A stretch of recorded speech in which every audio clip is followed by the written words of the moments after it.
approve the agenda? Motion to Motion approve the to agenda. approve the agenda. Second? Second. Okay, all in favor, say aye. Aye. Any opposed? Okay, motion passes. All right, going on to approval of the October 15th, 2020 committee meeting minutes. They were also attached. Is there a motion to approve? Motion to approve. Motion. Second. Okay, all in favor, say aye. Aye. Aye. Opposed? Okay. All right, moving on to old business. A school board retreat, and I will just kind of open it up to let you know that in the previous meeting to this of the performance monitoring, it just seemed like they wanted and Dr. Kissner will tell you too that the opportunity for whole board discussions, working on building trust so that we can work better together as a team of 7. So I kind of feel like our school board retreat that we did at Mary Washington, I felt like there was a lot of brainstorming out of that, and it's almost like we need a part 2 so that we can actually pull down maybe some of the specific goals that we would like as a board, that we would like for Dr. Kissner, and that we would maybe like and definitely want for our division. So can I get some thoughts about that? I mean, sure. I mean, I'll give you mine. Part of the reason I made sure we put stuff on the agenda was so people could begin to block time to commit to this, because it is not exactly due to lack of trying. Nope. So, you know, COVID has made it harder. I do believe that virtual bonding is very difficult, or it is for me. I'll speak with an I statement.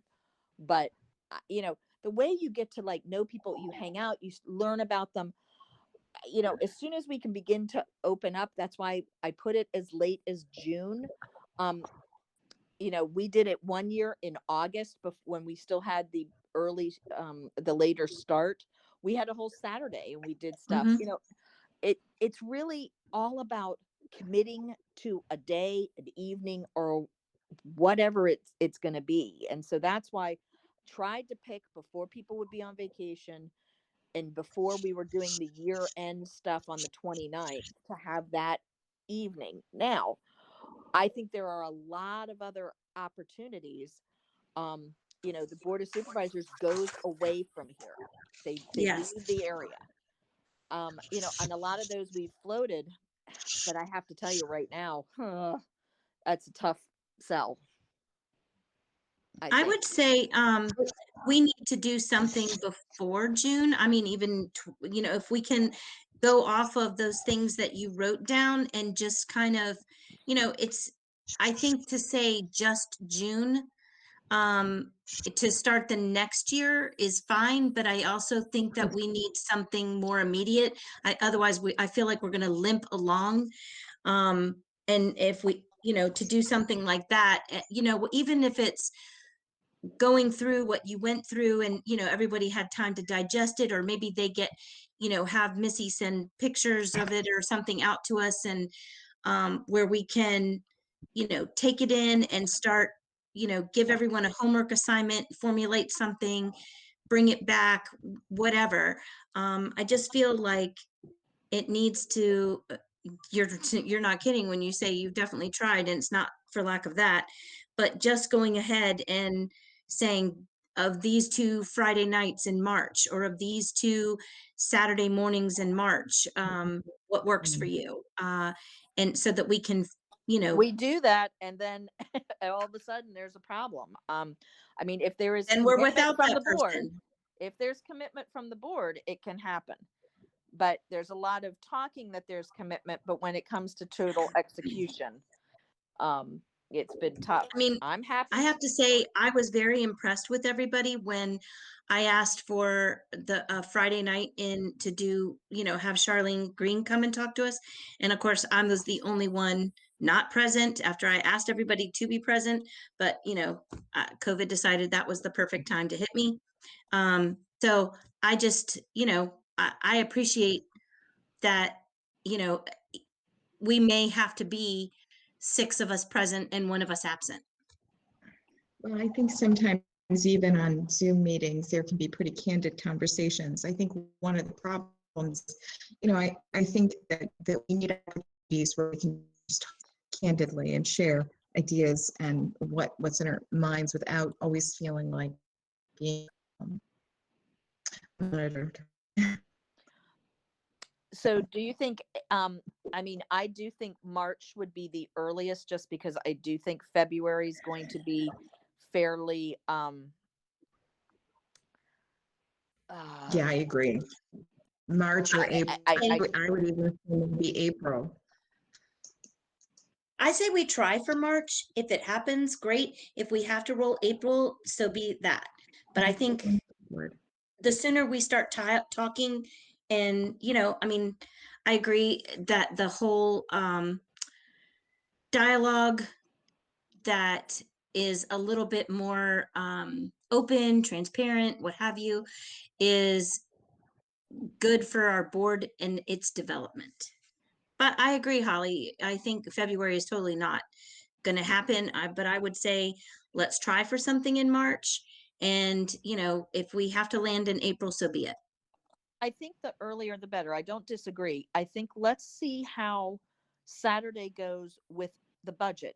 If we have a lot to iron out on the budget, that's going to do a lot of meetings in February, okay, then that's probably not a great, option. However, let's say a majority of the board is moving, with some tweaks, and it's not going to be monopolizing. There might be a way to do it earlier, because then it's sort of like because I think we were looking to do something quarterly. So, yes. Let's see how, let's see what kind of work we have to do Saturday, even though I'm looking at Liza going as the FAB chair, hoping that it won't be, but if we have only smaller stuff, that we're really tweaking, the edges of 5% of the budget as opposed to 50%. Yeah, I don't really feel like there's, I don't feel like we're going to have a difficult time getting the budget pulled together. I think a lot of this has already been kind of gone over. I think that I think we can shoot for March and just see where we are. Okay, Counselor Kissner, what are your thoughts? My thoughts is whatever the board wants to do will be fine, March or April. I think I would like to believe that the majority of the school budget that was presented to you, you guys are pretty informed. And I'm actually. I feel better this year about knowing what's going on. Yeah. So, whatever you guys choose, whatever. I'll be there. I hope I'll be there. Yeah.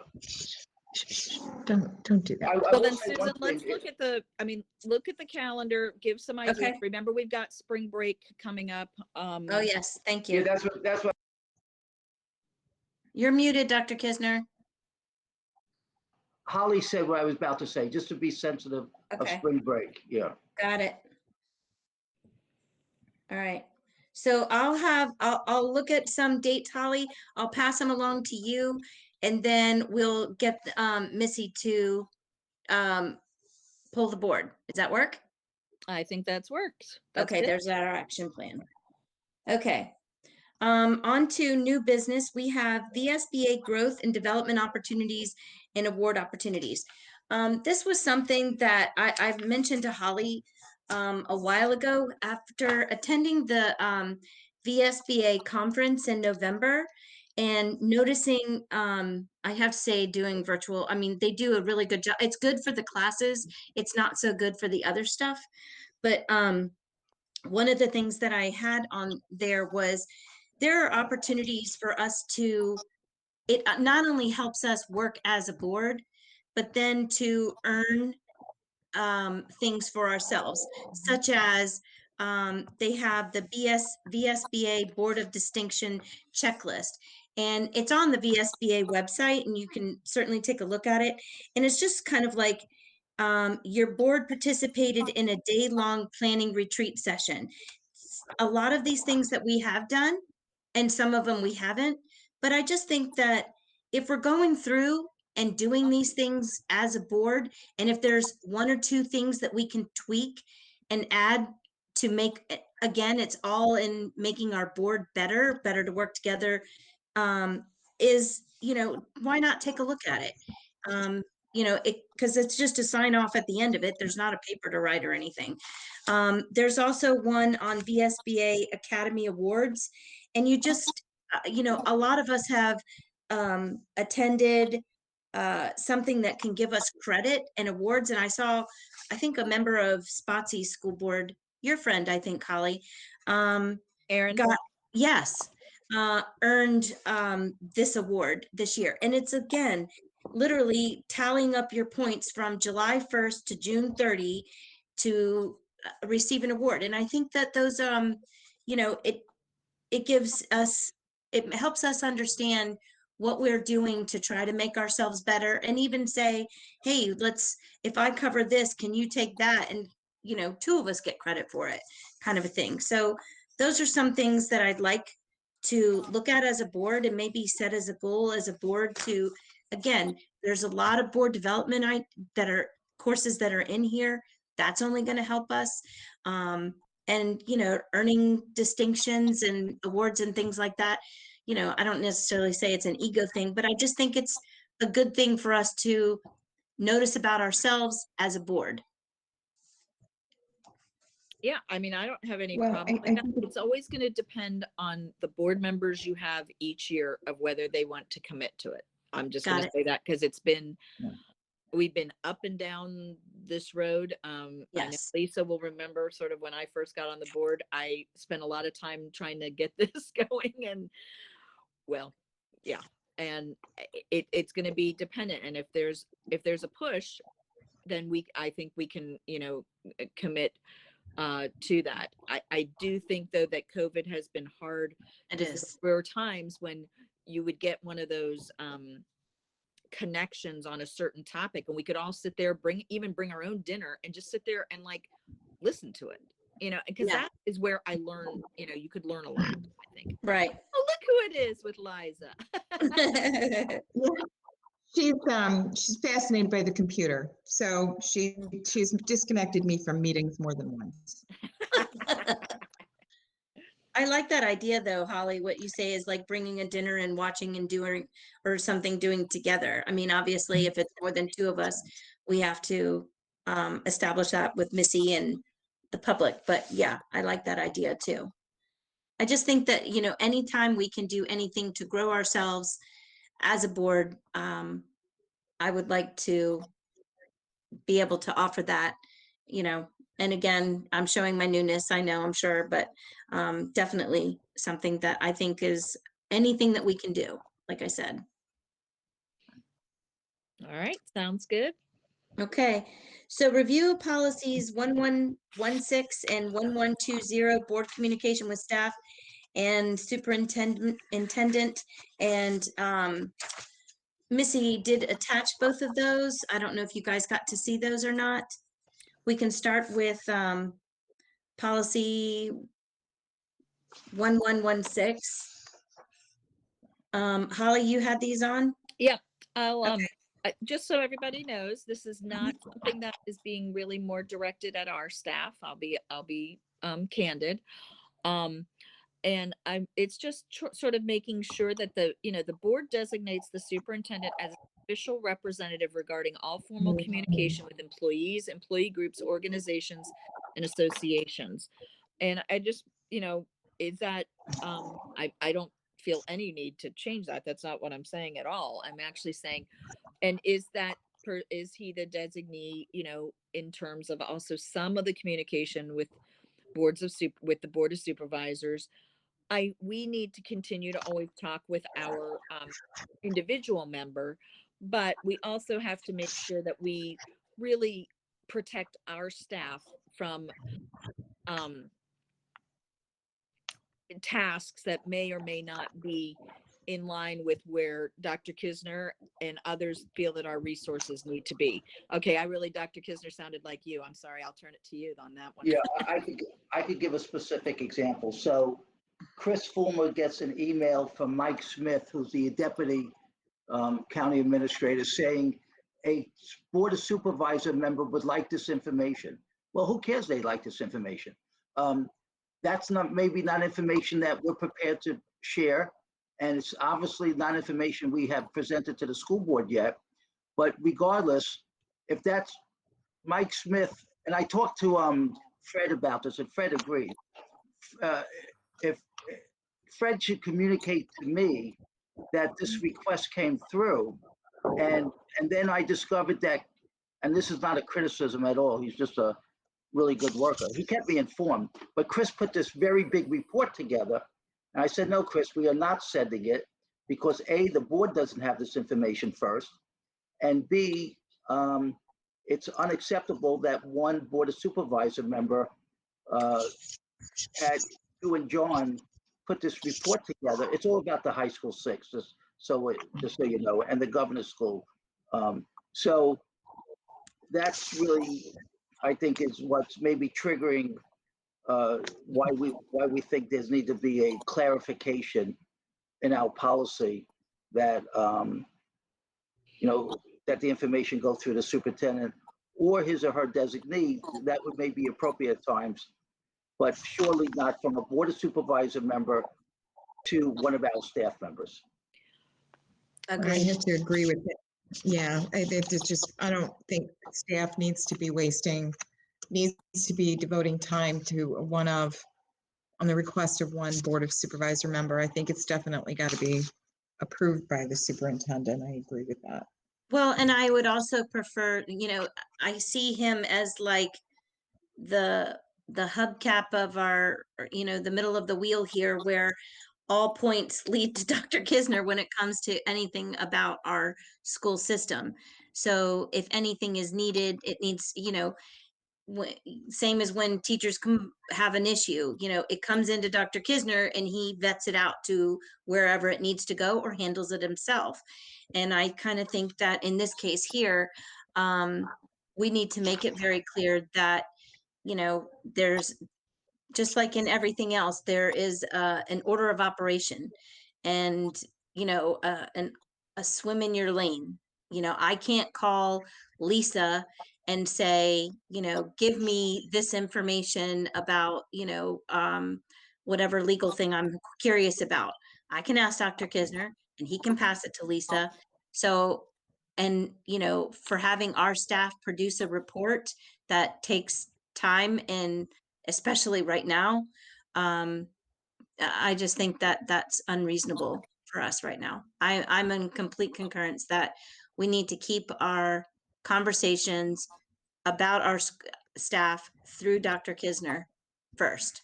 Yeah. And that even if it's a supervisor, it still needs to come, through Fred then to Dr. Kissner. And the requests for information, when we look at our code 1120, information by individual board members concerning subject matter which require research, analysis, or collection of data are to be routed through the office of the superintendent. So that's what ours is, and we're just going to make it applies across the board.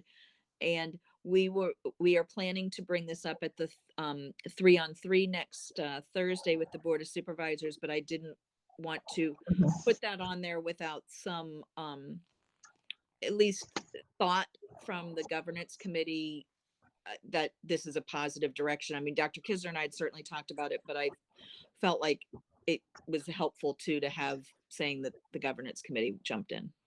Sure. Well, there's a chain of command for a reason. Yeah. So definitely, yeah.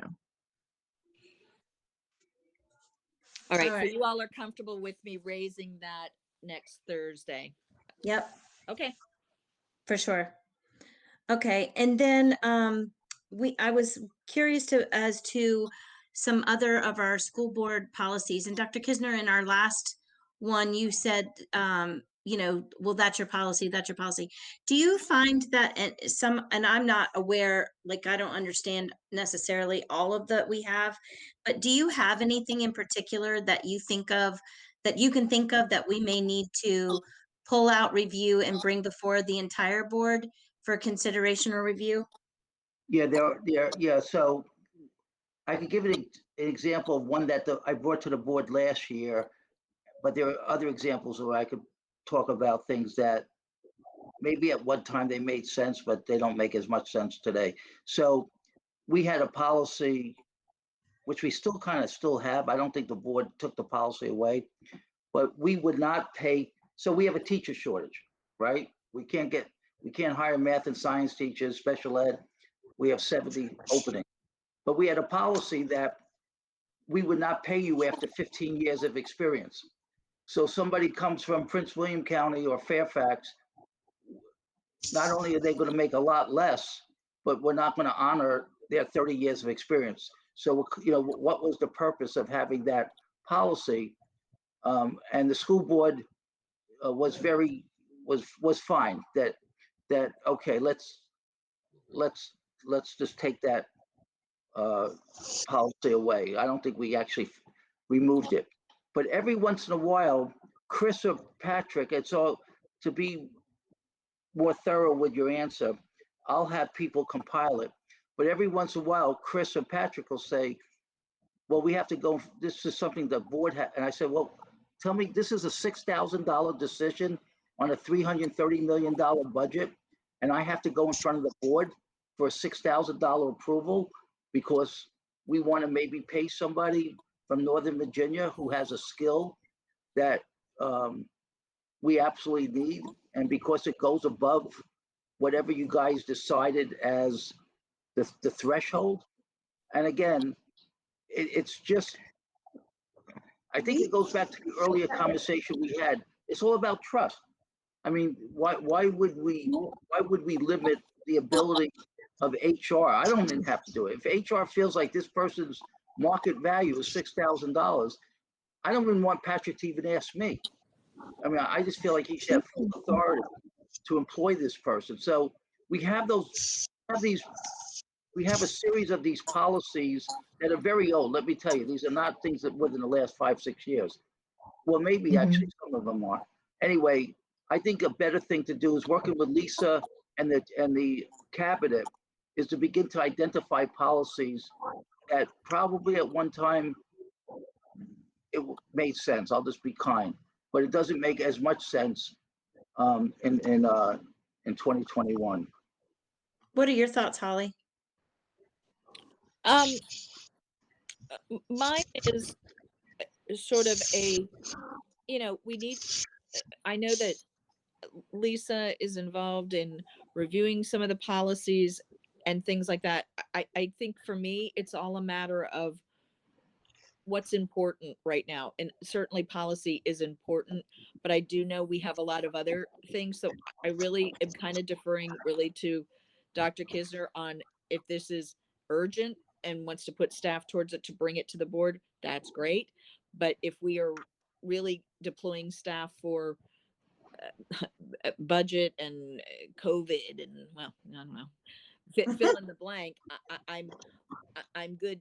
I'm good with whatever, but I want to be respectful of there's a lot of moving parts right now, but I really kind of defer this to Dr. Kissner of if there's some burning ones that he needs to bring to us, bring them, or Lisa, some that you really have, but I'm also not wanting to say, hey, can we just go and look through them? Does that make sense? Right. Not go from start to finish, top to bottom necessarily, but. Well, no, and nor do I want to do that. But I'll give you one other example, which I think will actually make the school board meetings run a little bit more efficiently.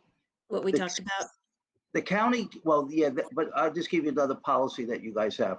The county, I believe, gives Fred $150,000 approval. He doesn't have to go to Board of Supervisors for anything under $150,000. It may be 125, so don't quote me on the 150, but I think it is 150. The state code gives the superintendent authority to do 150. It took me 2 years to get you guys to go from 75 to 100, or maybe 50 to 75. So I think as Pam Young was describing and others about trust, I think the board sometimes needs to say, okay, why? Maybe the question is just why. Okay, if the county trusts their county administrator and state code says you could do this, and I probably would think that almost every school system follows the state code. Why is it such a challenge in Stafford? And so when we have on our agenda these $56,000 items, and I mean $88,000 items, and all these items, where in most places it would have been go in front of the board because you already gave the authority to the superintendent. And remember, these are things that you already approved through the budget. These are not new items. Make sure I'm clear on that. These are not new items. You already approved it through the budget, but now we're bringing it to you again to approve it again. And I just think it's an example of I where think when you made that example in the last meeting too, and how maybe if it's an item that and like Sarah was even saying, if it's an item that we've already approved in the budget, we don't need to approve it again under action, but we can actually put it under consent. And I think that's something that definitely Holly and I can work on when we set up. If it's something that's been approved in the budget and putting it on consent, to move it along. And I would say, and I'm just only going to speak for myself in this. I remember attending the meeting where they moved it, I think it was 50 to 70